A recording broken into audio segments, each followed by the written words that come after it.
All right, what's up, guys? This is Ryan Sanders with Project Fresh. We love the ATG system, and what I'm going to talk to you about today is the 5 steps, the 5 basic steps to ATG 0. Just a little story about myself. Prior to learning about ATG, I was an athlete in high school, played basketball, played American football, ran track and field, snowboarded, and then I went to college for civil engineering. And heavy backpacks and lots of sitting made the knees weaker. They would hurt more because of that lack of activity, not doing as much as before, put on some weight, less activity, same eating or more, plus all the typical college activities. And so coming out of college, trying to play through my 20s and a little bit into my 30s, my knees would hurt. I'd have some other challenges. And I kept seeing this knees over toes guy online. I was like, all right, I want to know more about this. So I went through the ATG 0 process myself in early 2022. Prior to that, when I would snowboard, I would feel my knees, my shins, my calves, mostly my shins and calves, burn out after a run, maybe along the bowl into the end of the lift. I would just feel that really heavy burn sensation riding my toe edge or riding my heel edge. And it was uncomfortable. It wasn't terrible, but it also wasn't really fun, right? So tried ATG 0, and after about 6-7 weeks, I felt like I could have done 5 times the length of that run on my snowboard. I was actually able to get back up to 315 pounds on my back squat, and I'll insert that video here for you so you can see me doing that. About 3 reps, that felt really good, knees felt good. And more recently, I've been able to play several games of basketball, pickup basketball, 3, 4, 5, 6 games, knees feeling great, feet feeling great, no issues. So ATG 0 programming is phenomenal. I would not overlook it. If you already have the strength and the ability to move on from that, then obviously go ahead and load as quickly and with great form as soon as possible. And so, yes, do you want to get on the Nordic bench and get after Nordics? Yes. Do you want to get on the slant board? Drag your sled, hit your T-bar, do some of those more advanced moves. Yes, if you can do those sooner than later with good form and no pain, great. But if you're dealing with pain, if you're dealing with heavy amounts of fatigue and other challenges, then the ATG 0 is going to be a great place to start, especially if you have prior injuries.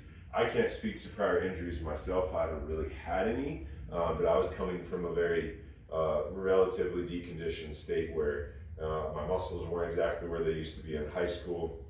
My joints were definitely not liking those higher level of activities that I could do back in high school as a late 20, early 30s. So doing this system, these next 5 movements I'm going to show you will really make the difference. Now, when I started, I was doing 3 times a week for these movements. And like I said, about 6, 7, 8 weeks in, I was seeing those differences and being able to do more. So movement number 1 is the flexor, the FHL, flexor gluteus longus. I always mess that one up.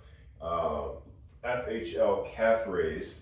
So the specific goal for this one is to hit the upper part of the calf. And so when you start off, you just want to have the hands at about shoulder height, roughly shoulder width apart. And you want to work your feet back until your heels can barely touch. So when you start to feel those heels pop up a little bit, that's a good place to start. If you are dealing with any injuries or maybe that's just a little too much for you for whatever reason, you can go ahead and bring your feet closer to the wall. But ultimately what we want to do is keep our line in our body nice and straight, press through those toes, feet at hip distance apart, and try to get as much height on those toes as possible, okay? Full range of motion, nice and high and all the way back down. As you progress, you can move those feet back a little bit more, gives you a little bit more ankle flexion, really makes a big difference there. Couple of notes for this one. The goal is to get you up to 25 reps continuous all the way through. When I started, this was really tough. So I probably was doing maybe 10, 15 reps, taking a little rest, and then doing the last 10, 15 to get me to 25 reps. Give yourself the time and the repetitions over the week to really let this do the work and let that connective tissue get stronger. That moves a lot slower as far as getting stronger and building up than the actual muscle tissue does. So don't rush this. but also make sure you continue to challenge yourself session after session. So hands here for the FHL, nice straight line, press through those toes, all the way back down, up to 25, build your way up. Again, my Latin is not the best on this one. Flexor hallucis longus. I know that H part is messed up, but FHL calf raise, I'll make sure I maybe put in some captions or something so you guys see what FHL stands for. All right, next up is the tib raise. This is to specifically target your tibialis anterior, so that is the shin muscle. If you've ever experienced shin splints, then you're very familiar with that muscle. I like to think of this as the muscle that decelerates or stops us. It slows us down. So imagine you're running and you need to slow down. That muscle is responsible for helping us slow down below the knee. If you're walking downstairs, it's the shock absorber below the knee, right? So that's what helps us with taking some of that ground force, that impact from the floor. So how do we address or target that? Get these balls out of the way here so you guys can see me. Props. All right, so we want to put those hips against the wall, feet maybe about 6 inches or a little bit further away from the wall. Nice straight line in the legs, squeeze those quads, and then we're going to hinge our chest over our knees. Nice straight line from the hips to the shoulders, nice straight line from the hips to the ankles. You can rest your hands just right above the knees. Tuck those toes towards the sky until you feel that shin muscle activate. Same as with the FHL, we want to work our way up to 25 reps in a row, okay? And make sure that we really feel the burn. The old ATG 0 system, we actually went tib raise first, then FHL, and then we came back to the tib raise. And if I'm not mistaken, knees over toes guy, Ben Patrick's reasoning was that that was the shock absorber. That was the muscle that we needed to address to really help us with dealing with a lot of those forces on the ground that could come up into the knee and cause the knee issue. And I can understand from his background, from where he's come from with his knees and challenges there, why he decided to do that. So in this case, you could probably do one set if you really need to, like if you have a heavy history of shin splints or some really heavy injuries in the knees, maybe one or multiple surgeries, and that's a factor for you. It wouldn't hurt to do 2 sets of the tib raise, 20 up to 25 reps. Same strategy. If 10, 15, 20 is a challenge, start with 5, 10 and do sets. I've had a lot of clients do this one. Several of them are able to go right into 25. I think I went a little slow when I started, so if you can bang out 25 with that form I just showed you, go ahead and do that. All right. Movement number 3 is the KOT calf raise. That's knee over toe calf raise. And so very similar to the FHL, we're going to start with facing the wall. This is to address that low calf. So we're looking at Achilles tendon and the soleus. So everything below the calf is our target. We've got hands against the wall, roughly about the same. You might want to move those feet a little bit closer to the wall. But here's the key piece to this one, and it's coordination. You'll need to practice. This one was probably the hardest out of the ATG 0 movements for me, but after a little bit of practice, it got a lot better. Push your knees over the toes, so hence the name KOT, knee over toe. Stack your hips and shoulders directly on top. So now I've got myself a nice straight line, knee, hip, and shoulder. And think elevator, up and down. A lot of times what happens is people do this and they get the extension through the legs. You want to keep those knees over the toes so that you're able to get the full effect of this exercise.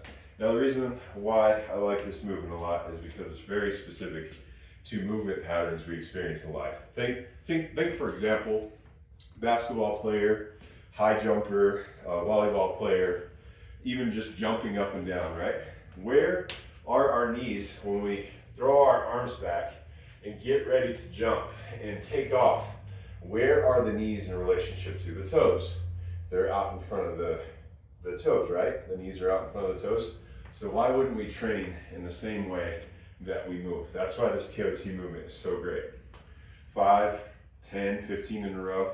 You can go all the way through 25 reps with good form, wherever you're submitting, make sure you get that side angle so you can get a good form check, all right? Number 4 is the step up, previously referred to as the Patrick step up, or the modification is the step up, or excuse me, the Patrick step, and that's the modification. Patrick step up would be getting us elevated off the floor. I'm going to use my slant board here as my elevation off the floor. Before I do so, say I'm targeting my right leg. The whole goal is to push that knee over the toe so we isolate that joint. Once we get down to this lowering position, we'll feel the tap on the heel. If you get deeper, that foot just goes further and further to allow us to get deeper in that knee. Once you feel that tap, up quick. So slow with control on the way down, up quick to the top. If you've got knee injuries, challenges there, start with on the floor with the Patrick step or step.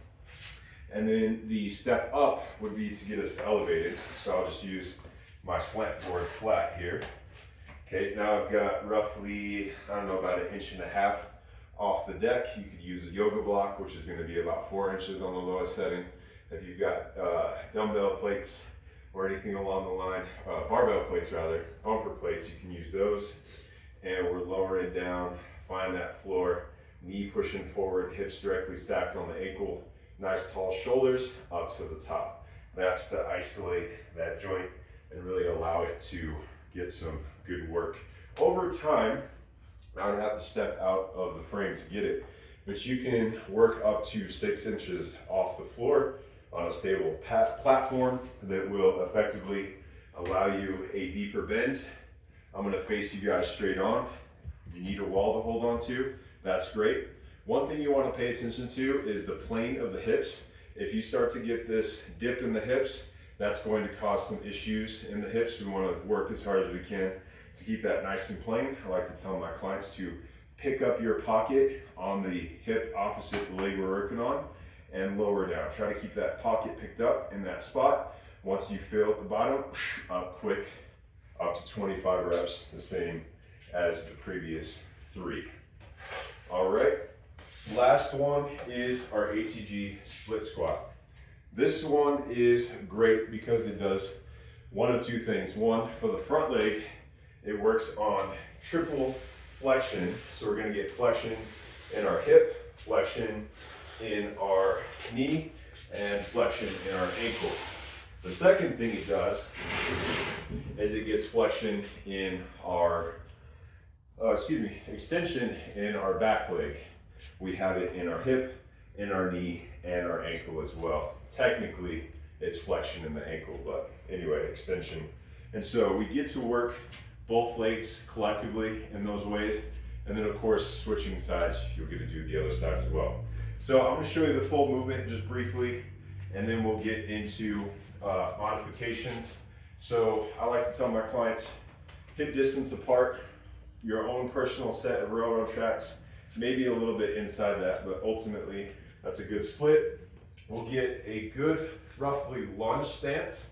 Typically when we lunge, we go straight down, right? So elevator, think escalator for the ATG split squat, where we're gonna go at a angle. Okay, so the knee keeps going well beyond the toe until you get all the way down to the bottom. You wanna have the knee in front of the toe in the front leg. You can go heel down or heel up. Really, this is based on your ankle flexion. So if you need to maybe put a little bit of a weight plate or something under your heel to give you a little bit of stability when you start this, that's fine. For the back leg, you're gonna feel that hip flexor stretch, especially if you do a lot of sitting.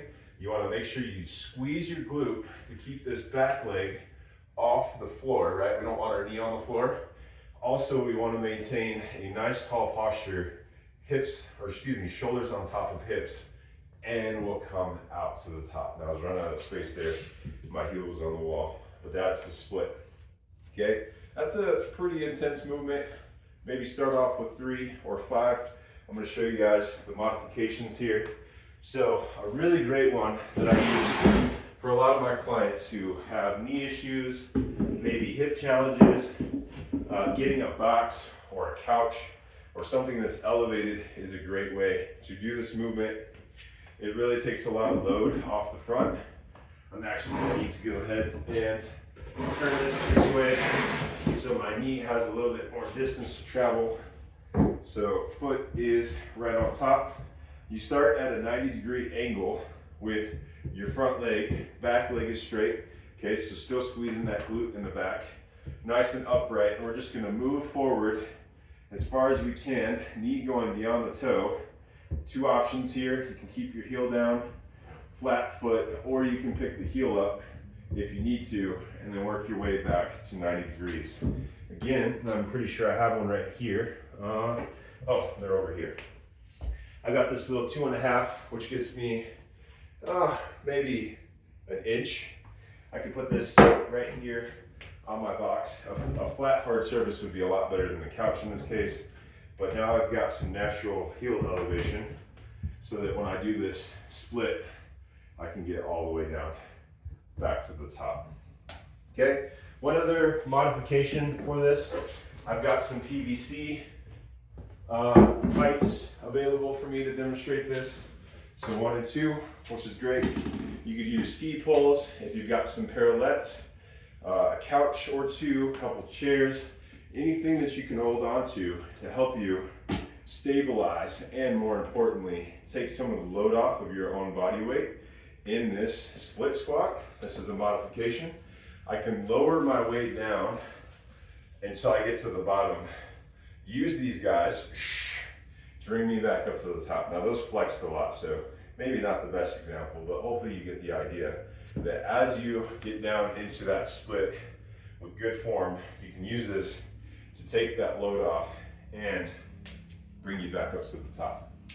All right, so those are our 5 movements, our 5 basic steps of ATG 0. Again, FHL calf raise for number 1. Number 2 is the tib raise, or what we like to call sometimes ankle flexion. Number 3 is our KOT calf raise, so that's hitting that low calf.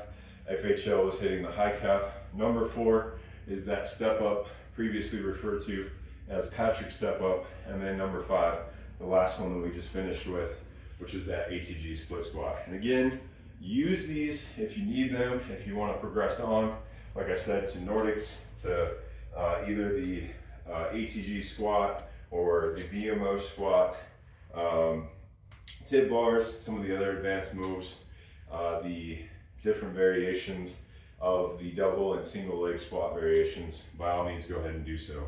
But this is my story, my experience, and also some teaching around those 5 basic moves for ATG 0. So hope this is useful. This video, of course, is posted online, so if you have any questions for us, please go ahead and drop those questions in the comment box below, and hope you guys